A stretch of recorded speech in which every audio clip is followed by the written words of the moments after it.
Hai semuanya, gimana kabar kalian? Semoga selalu dalam keadaan baik. Jadi welcome back teman-teman di segmen analisa kripto. Dan seperti biasa di segmen analisa kripto kita akan mengulas untuk update news dan juga pergerakan dari koin-koin yang ada teman-teman request di kolom komentar. By the way, di channel ini kita lebih banyak membahas soal kripto ya. Jadi buat teman-teman yang baru lihat channel ini, pagi hari aku akan update untuk news dan juga pergerakan dari market, khususnya market Bitcoin di segmen analisa pagi. Dan di video kali ini yang kalian tonton, ini adalah segmen analisa kripto.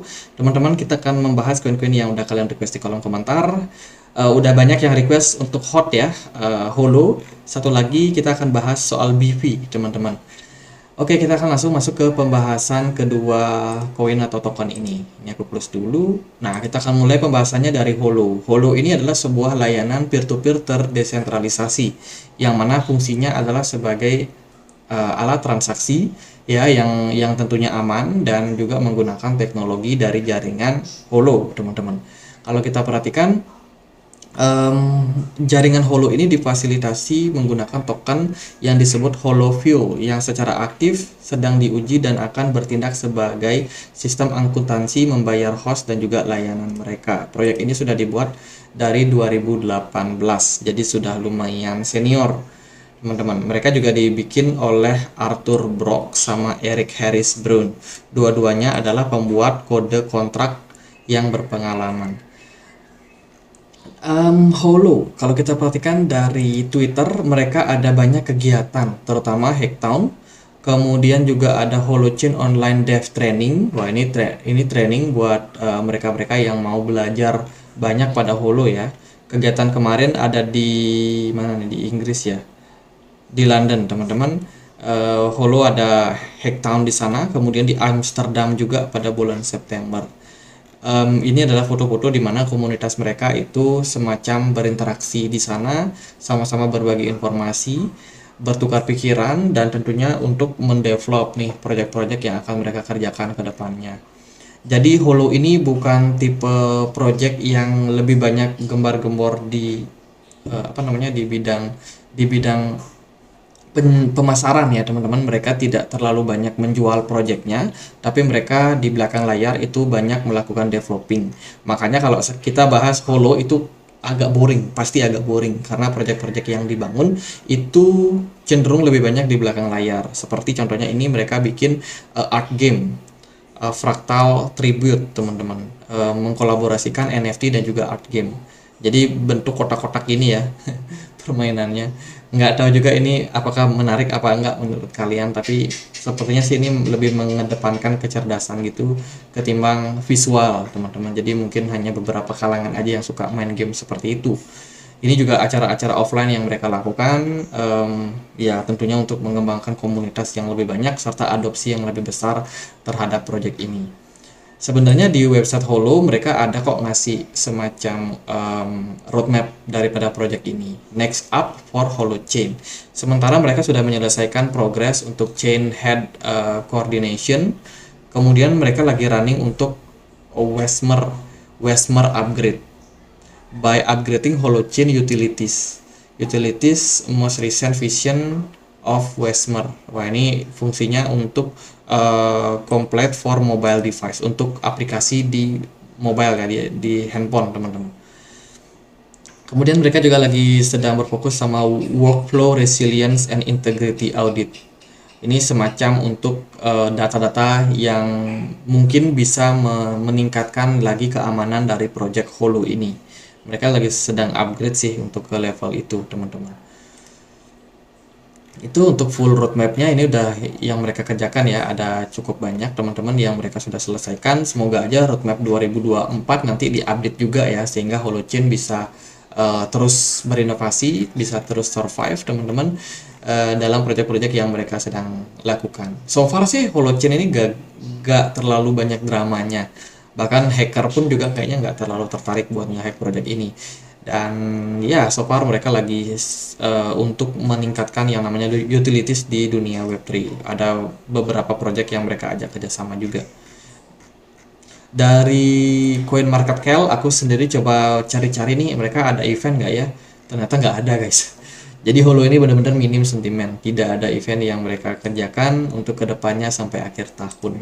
Kayaknya kita masih harus menunggu sampai 2024 sampai ada news yang cukup ramai. Terus supply maksimum dari Holo ini unlimited, tidak terbatas. Supply beredarnya itu ada di kisaran 172 miliar hot. Nama tokennya hot ya. Harganya sekarang ada di kisaran Rp24. Dia berada di peringkat 143 di CMC. Untuk pasarnya sendiri sudah sangat luas, ada di Binance, HTX, Bybit, kemudian Get.io, dan exchange-exchange yang lain. Lalu gimana untuk progres pergerakan dari harga tokennya? Overall HOT udah mulai menunjukkan indikasi positif. Kemarin baru aja mereka mengalami kenaikan, bahkan sekarang sudah bisa bertahan sampai 0,0014. Ini adalah level support yang sebenarnya cukup penting untuk dilewati pertama kali untuk HOT, dan sekarang dia sudah mampu berada di level di atas itu, sekaligus dia sudah keluar dari trendline yang warna merah ini, menunjukkan bahwa HOT sekarang lagi ongoing untuk mengalami kenaikan. Semoga setelah ini news bagus itu bermunculan ya, sehingga meningkatkan yang namanya FOMO dari market. Maksudnya meningkatkan aliran dana masuk ke market supaya koin-koin seperti Holo ini bisa dapat kesempatan untuk moving up lagi.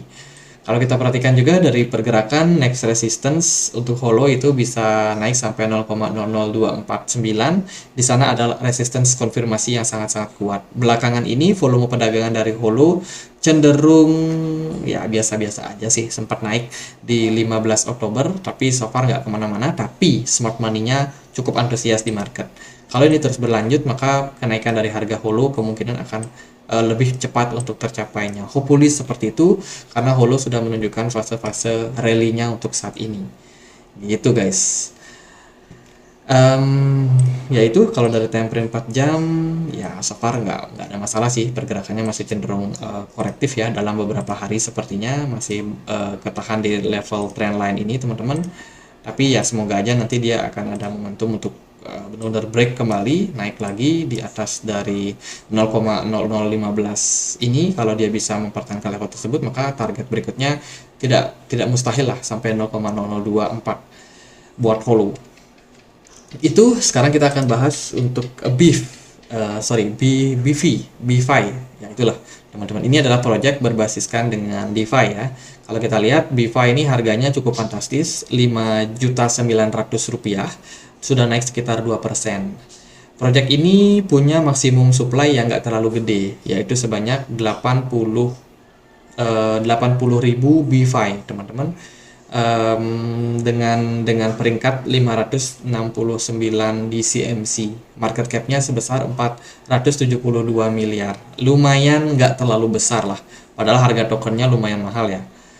Nah tapi itulah teman-teman. Nah project ini itu berfungsi untuk menyediakan likuiditas ya. Kemudian teman-teman juga bisa melakukan staking, earn token, dan juga melakukan invest. Kalian bisa compounding aset kalian di sini. Terdapat beberapa token yang bisa di staking atau pool staking. Ada seperti ini, USDT, stablecoin, kemudian juga ada Ethereum triplets, ada 3 token sekaligus, LDO, Ethereum, sama satu lagi nih token apa gitu. Nah itulah teman-teman. Terus juga ada T-Bitcoin sama Wealth Ethereum, terus ada Optimism Ethereum, dan kawan-kawan. Nah, karena token BFI ini udah mencapai maksimum supply, otomatis token ini kemungkinan sih nggak bisa di staking lagi, karena kan dia udah mentok teman-teman. Kecuali ada token yang memang mungkin di burning, tapi burning dalam arti bukan masuk ke wallet yang nggak bisa diakses, melainkan burning hanya bertukar aja, yaitu possible sih menurut saya ya. Karena kalau kita lihat dari maksimum supply-nya ini sudah tercapai dan sudah 100% juga teman-teman. Harusnya sih nggak ada yang bisa di staking lagi untuk BFI ini. Terus dari Certic mereka dapat skor yang sangat bagus, 88. Kekuatannya ada di security, kemudian community trust, market stability, governance strength, sama resilience. Sama-sama 90-an ke atas, tapi dari fundamental health saat ini ada di posisi 55. Itu dari BFI. Kemudian project yang mereka kerjakan sih menurut saya ini udah lumayan strong ya. Distribute our share security based with BFI Exlido quarterly report. Oke. Ya nggak terlalu gimana-gimana sih. Kalau dari Twitter juga mereka masih tetap aktif, rame ya. Meskipun nggak terlalu gede-gede amat, mereka juga selalu update untuk APY dari proyek ini. Dan so far memang terus mengalami peningkatan untuk return yang bisa didapatkan. Semoga sih dengan demikian BeFi ini masih tetap bisa untuk aktif, bisa tetap untuk survive dalam kondisi market yang seperti sekarang ini. Sebagai token yang sudah mencapai maksimum supply, harusnya BeFi ini bisa lebih stabil lagi harganya, teman-teman. Karena kan inflasi ya sudah mentok gitu loh, sudah mentok dan mau apa lagi coba? Kalau dia nambah supply lagi udah nggak bisa. Jadi ya sekarang tinggal kita menunggu kenaikan harganya aja. BeFi overall dari pertama kali listing di 2022 kurang bagus masa listingnya, dia listing ketika bear market dan ya waktu itu harganya sampai di kisaran 2000-an teman-teman. Sekarang udah nyungsep ke kisaran 380. Wah, mungkin ada beberapa teman-teman yang mungkin sangkut ya di project ini. Tapi sih kalau kita lihat dari pergerakan harganya sejak bulan Juni 2022 sampai sekarang, BeFi ini dia bergerak sideways aja di range antara 279 dolar sampai dengan 637 dolar. Terus tektokan di level itu, belum ada pergerakan yang terlalu signifikan, teman-teman. Menurut saya sih untuk sekarang, karena kondisi market juga masih cukup bagus ya, semoga aja BeFi ini masih bisa growth menguat lagi.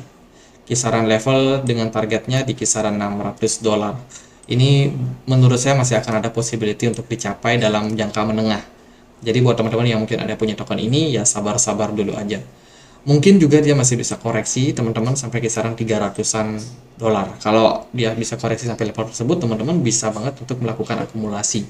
Karena secara historical, token ini udah nggak pernah menembus area di bawah dari 280, ya 280-an something ya, udah nggak pernah ditembus. Artinya level tersebut cukup kuat dan banyak buyer yang menunggu harganya di level-level tersebut. Jadi menurut saya gitu aja buat BeFi Finance. So far ya aman-aman aja teman-teman. Meskipun kalau kalau teman-teman yang udah kadung beli di atas ya harus sabar sih. Token ini juga mungkin nggak bisa di staking lagi. Jadi untuk harganya kita hanya serahkan sama Whales yang bertanggung jawab untuk mengatur pergerakan harganya. Gitu aja paling buat dua token ini. Semoga bisa bermanfaat. Bila mana ada pertanyaan lain, ada koin lain buat dibahas, kalian bisa banget tulis di kolom komentar channel YouTube ini.